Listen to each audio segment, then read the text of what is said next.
ರಾಜಕೀಯ ಸಾರ್ಥಕ ಜೀವನವನ್ನು ನಡೆಸಿರ್ತಕ್ಕಂಥ ಬಿ ಎಸ್ ಯಡಿಯೂರಪ್ಪನವ್ರಿಗೆ ಇವತ್ತು ಪಕ್ಷಾತೀತವಾಗಿ ಬಿ ಎಸ್ ವೈ ಅಭಿಮಾನೋತ್ಸವವನ್ನು ಚಿತ್ರದುರ್ಗದಲ್ಲಿ ಇದೇ ದಿನಾಂಕ 9ನೇ ತಾರೀಕಿಗೆ ಬೆಳಗ್ಗೆ 11 ಗಂಟೆಗೆ ಕಾರ್ಯಕ್ರಮವನ್ನು ಆಯೋಜನೆ ಮಾಡಿದೆ. ಈ ಕಾರ್ಯಕ್ರಮಕ್ಕೆ ವಿಶೇಷವಾಗಿ ಕೇಂದ್ರ ಸಚಿವರಾಗಿರ್ತಕ್ಕಂಥ ಮತ್ತು ಕೇಂದ್ರದ ಗೃಹ ಸಚಿವರು ನಮ್ಮೆಲ್ಲ ನಾಯಕರಾಗಿರ್ತಕ್ಕಂಥ ಮಾನ್ಯ ಅಮಿತ್ ಶಾ ಅವರ ಆದಿಯಾಗಿ ಕರ್ನಾಟಕದಲ್ಲಿರ್ತಕ್ಕಂಥ ಎಲ್ಲ ಕೇಂದ್ರದ ಸಚಿವರು ಕೂಡ ಇದರಲ್ಲಿ ಭಾಗವಹಿಸ್ತಾ ಇದ್ದಾರೆ. ಅನೇಕ ನಾಡಿನ ಮಠಾಧೀಶರು, ಸುಮಾರು 500ಕ್ಕೂ ಹೆಚ್ಚು ಮಠಾಧೀಶರು, ಎಲ್ಲ ಮಠಾಧೀಶರು ಕೂಡ ಈ ಕಾರ್ಯಕ್ರಮದಲ್ಲಿ ಭಾಗವಹಿಸಲು ಈಗಾಗಲೇ ಅವರೆಲ್ಲರೂ ಒಪ್ಪಿಗೆಯನ್ನು ಕೂಡ ಕೊಟ್ಟಿದ್ದಾರೆ.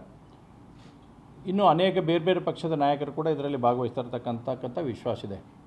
ಯಾಕಂದರೆ ಸನ್ಮಾನ್ಯ ಯಡಿಯೂರಪ್ಪನವರು ಕಳೆದ 50 ವರ್ಷದ ಸಾರ್ಥಕ ಜೀವನದಲ್ಲಿ ಪಕ್ಷ ಅಂತ ಬಂದಂಥ ಸಂದರ್ಭದಲ್ಲಿ ಭಾಳ ಗಟ್ಟಿಯಾಗಿ ನಿಂತು ಪಕ್ಷದ ಪರವಾಗಿ ಹೋರಾಟ ಮಾಡಿ ಪಕ್ಷವನ್ನು, ಅದರಲ್ಲಿ ವಿಶೇಷವಾಗಿ ಭಾರತೀಯ ಜನತಾ ಪಾರ್ಟಿ ದಕ್ಷಿಣ ಭಾರತದ ಹೆಬ್ಬಾಗಿಲು ಅಂತ ಏನಂತಿದ್ವಿ, ಆ ಹೆಬ್ಬಾಗಿಲಿನಲ್ಲಿ ಭಾರತೀಯ ಜನತಾ ಪಾರ್ಟಿಯನ್ನು ಧ್ವಜವನ್ನು ಹಾರಿಸಲಿಕ್ಕೆ ಅವರಾಗಲಿ ಅನಂತಕುಮಾರ್ ಅವರು ಇನ್ನಿತರ ಎಲ್ಲ ಅನೇಕ ನಾಯಕರು ಕೂಡ ಬಹಳಷ್ಟು ಪರಿಶ್ರಮವನ್ನು ಪಟ್ಟು ಇವತ್ತು ಕರ್ನಾಟಕದಲ್ಲಿ ಇವತ್ತು ಬಿ ಜೆ ಪಿ ಬೆಳವಣಿಗೆಯಲ್ಲಿ ತಮ್ಮದೇ ಆಗಿರ್ತಕ್ಕಂಥ ಮಹತ್ವದ ಪಾತ್ರವನ್ನು ಬಹಳ ಅಚ್ಚುಕಟ್ಟಾಗಿ ನಿರ್ವಹಣೆಯನ್ನು ಮಾಡಿದವರು ಯಡಿಯೂರಪ್ಪನವರು ಅನ್ನೋಂಥದ್ದನ್ನು ಕೂಡ ಅಷ್ಟೇ ಹೆಮ್ಮೆ ಅಂತ ಹೇಳೋಕ್ಕೆ ಇಚ್ಛೆಪಡ್ತೇನೆ.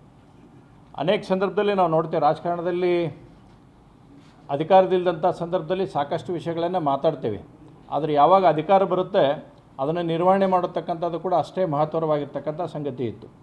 ಅದರಲ್ಲಿ ಯಡಿಯೂರಪ್ಪನವರು ಭಾಳ ಪ್ರಮುಖವಾಗಿರ್ತಕ್ಕಂಥ ಪಾತ್ರವನ್ನು ವಹಿಸಿದ್ದಾರೆ ಅನ್ನೋಂಥದ್ದನ್ನು ಕೂಡ ಅಷ್ಟೇ ಸ್ಪಷ್ಟವಾಗಿ ಈ ಸಂದರ್ಭದಲ್ಲಿ ಹೇಳೋಕ್ಕೆ ಇಚ್ಛೆಪಡ್ತೀನಿ. ಅವರೇನು ಹೋರಾಟದ ಜೀವನವನ್ನು ರೂಪಿಸ್ಕೊಂಡಿದ್ದರು. ನಮ್ಮ ಹುಬ್ಬಳ್ಳಿಯ ಕಿತ್ತೂರು ಚೆನ್ನಮ್ಮ ಮೈದಾನದ ಹೋರಾಟದಿಂದ ಹಿಡ್ಕೊಂಡು ರಾಜ್ಯದಲ್ಲಿ ಅನೇಕ ಬಾರಿ, ಇವತ್ತು 10 ಬಾರಿ ಅಂದರೆ 100 ಬಾರಿ ಪ್ರವಾಸವನ್ನು ಮಾಡಿರ್ತಕ್ಕಂಥವ್ರು ಇಡೀ ಕರ್ನಾಟಕದಲ್ಲಿ. ಇವತ್ತು ಒಂದು ವೆಲ್ ಸೆಟಲ್ಡ್ ಇಕ್ವಿಪ್ಮೆಂಟ್ ಸಿಗುತ್ತೆ, ನಮಗೆಲ್ಲರಿಗೂ ವ್ಯವಸ್ಥೆಗಳು ಸಿಗ್ತಾವೆ. ಆದರೆ ಆವತ್ತಿನ ಕಾಲದಲ್ಲಿ ಕೂಡ ಬಸ್ನಲ್ಲಿ ಓಡಾಟ ಮಾಡ್ತಾಯಿದ್ರು. ಅವರಾಗಲಿ ಅನಂತಕುಮಾರ್ ಅವರಾಗಲಿ ಬಸ್ನಲ್ಲಿ ಓಡಾಟವನ್ನು ಮಾಡುವಂಥದ್ದಾಗಿತ್ತು, ಬೈಕ್ನಲ್ಲಿ ಹೋಗುವಂಥದ್ದು ಪರಿಸ್ಥಿತಿ ಇತ್ತು. ಆದರೆ ಅವು ಯಾವುದಕ್ಕೂ ಕೂಡ ಎದೆಗುಂದದೆ ಇವತ್ತು ಭಾರತೀಯ ಜನತಾ ಪಾರ್ಟಿಯನ್ನು ಕಟ್ಟುವಂಥ ನಿಟ್ಟಿನಲ್ಲಿ ಭಾಳ ಪ್ರಮುಖವಾಗಿರ್ತಕ್ಕಂಥ ಪ್ರಾಮುಖ್ಯ ಪಾತ್ರವನ್ನು ಯಡಿಯೂರಪ್ಪನವರು ವಹಿಸಿದ್ದಾರೆ. ಇವತ್ತು 50 ವರ್ಷಗಳ ಈ ಜೀವನ, ಸಾರ್ಥಕ ಜೀವನದ ಬಗ್ಗೆ ನಮ್ಮೆಲ್ಲ ಪಕ್ಷದ ಹಿರಿಯರು, ಪ್ರಮುಖರು ಎಲ್ಲರೂ ಕೂಡ ಯೋಚನೆ ಮಾಡಿದ್ವು.